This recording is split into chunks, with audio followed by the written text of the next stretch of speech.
ये कहानी है हैकिंग की दुनिया के बहुत ही खतरनाक ग्रुप की। इस ग्रुप ने अपनी खतरनाक हैकिंग से नेटो कंट्रीज का आज तक जीना हराम करके रखा हुआ है। एक ऐसा खतरनाक हैकटिविस्ट ग्रुप जिसे फर्क नहीं पड़ता कि उसका मुकाबला कितने बड़े ताकतवर से है। या ये कहना भी बिल्कुल गलत नहीं होगा कि एक ऐसा हैकिंग ग्रुप जिससे ताल्लुक रखने वाले हैकर्स किसी से भी नहीं डरते, फिर चाहे उनके सामने कितना ही ताकतवर क्यों ना खड़ा हो।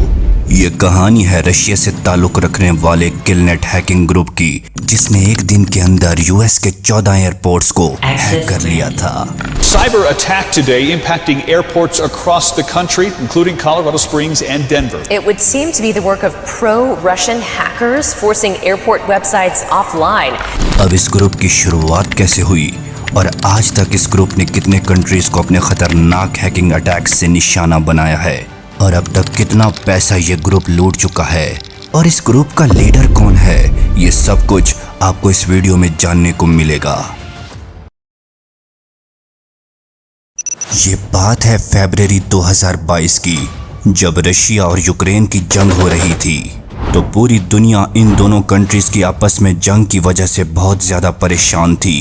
मगर जहां रशिया के फौजी यूक्रेन के साथ हथियारों से लड़ रहे थे, तो वहीं पर रशिया में मौजूद कुछ लोग अपने हैकिंग स्किल्स का यूज करते हुए यूक्रेन के नेटवर्क्स को अपना टारगेट बना रहे थे।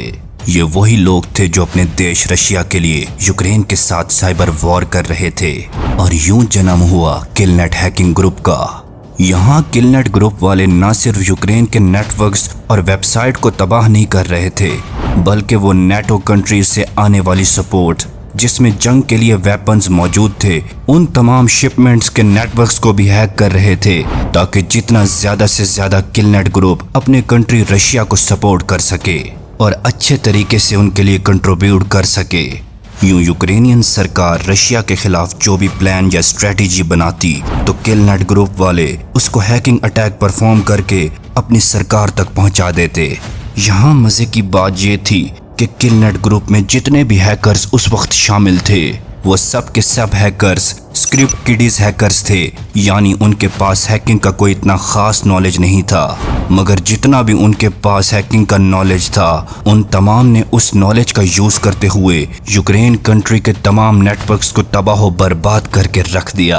और किलनेट ग्रुप ने जितने भी हैकिंग अटैक्स यूक्रेन पर परफॉर्म किए थे, इन सब में उनके पास एक बहुत ही यूजफुल और इम्पोर्टेंट हथियार था। वो हथियार था DDoS hacking attack. DDoS hacking attack एक ऐसा हैकिंग अटैक होता है जिसमें विक्टिम वेबसाइट के ऊपर एक वक्त के अंदर बहुत सारी ट्रैफिक भेज दी जाती है, जिससे वो विक्टिम वेबसाइट डाउन हो जाती है और वो वेबसाइट अपनी सर्विस बेहतरीन तरीके से परफॉर्म नहीं कर सकती। अगर आपने डीडोस अटैक की मुकम्मल तफसील जाननी है तो ऊपर हमारी वीडियो का लिंक आ रहा होगा, आप उस पर क्लिक करके इस अटैक के बारे में जान सकते हैं। यहाँ पर एक मजे की बात ये थी, जहाँ किलनेट ग्रुप में मौजूद सभी मेंबर्स स्क्रिप्ट किडीज हैकर्स थे, वहाँ पर एक ऐसा हैकर भी था जो अपनी हैकिंग स्किल्स में इन सब का बाप था। दरअसल वही हैकर इस ग्रुप का लीडर भी था, जिसको हैकिंग की दुनिया किल मिल्क के नाम से जानती है। ये एक ऐसा ब्लैक हैट हैकर था जो कि सारे किलनेट ग्रुप को कंट्रोल करता था और हैकिंग अटैक्स के लिए कौन सा टारगेट सिलेक्ट करना है, ये भी डिसीजन इसी का ही होता था। अब वो वक्त आया जब तमाम नेटो कंट्रीज पर रोजाना डेली बेसिस पर हैकिंग अटैक्स परफॉर्म होने लगे थे। और यहाँ पर मजे की बात ये थी कि ये सारे हैकिंग अटैक्स किलनेट ग्रुप वाले छुप कर नहीं, बल्कि चैलेंज देकर परफॉर्म किया करते थे। जब भी उन्होंने कोई हैकिंग अटैक परफॉर्म करना होता, तो वो पहले ही अपने टेलीग्राम चैनल पर जाकर उस हैकिंग अटैक के बारे में पोस्ट करते थे और जब वो उस हैकिंग अटैक को परफॉर्म कर लेते थे, तो तब भी उस हैकिंग अटैक की जिम्मेदारी कबूल करने के लिए एक पोस्ट करते थे। अब किलनेट ग्रुप का अगला टारगेट था लैटविया कंट्री, जिसके नेटवर्क्स को किलनेट ग्रुप ने अपने खतरनाक हैकिंग अटैक से हिला कर रख दिया। अब यहाँ पर किलनेट के लीडर किल मिल्क ने सोचा कि कुछ ऐसा किया जाए जिससे लैटविया कंट्री की सरकार को शर्मिंदा किया जा सके। तो किल मिल्क ने अपने ग्रुप किलनेट को ये इंस्ट्रक्शंस दी कि लैटविया कंट्री की पार्लियामेंट की जो वेबसाइट है उसको अपना टारगेट बनाया जाए।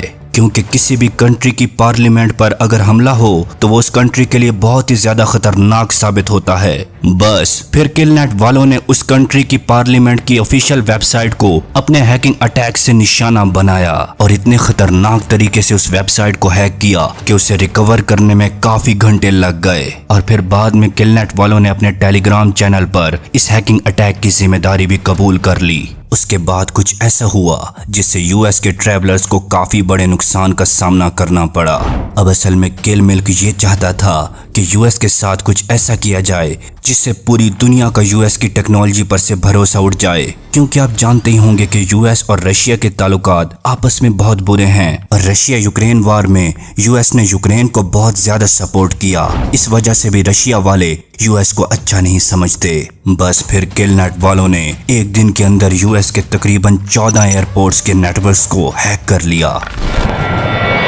A cyber attack known as a distributed denial of service, shutting down the websites of 14 major airports. किलनेट वालों ने यूएस के तकरीबन 14 एयरपोर्ट्स की वेबसाइट्स को हैक कर लिया और ये सारा के सारा हैकिंग अटैक उन्होंने डिटॉस अटैक के जरिए परफॉर्म किया। इस वाकये के बाद यूएस की काफी बदनामी हुई, क्योंकि इससे इंटरनेशनल ट्रैवलर्स को काफी मुश्किलात का सामना करना पड़ा।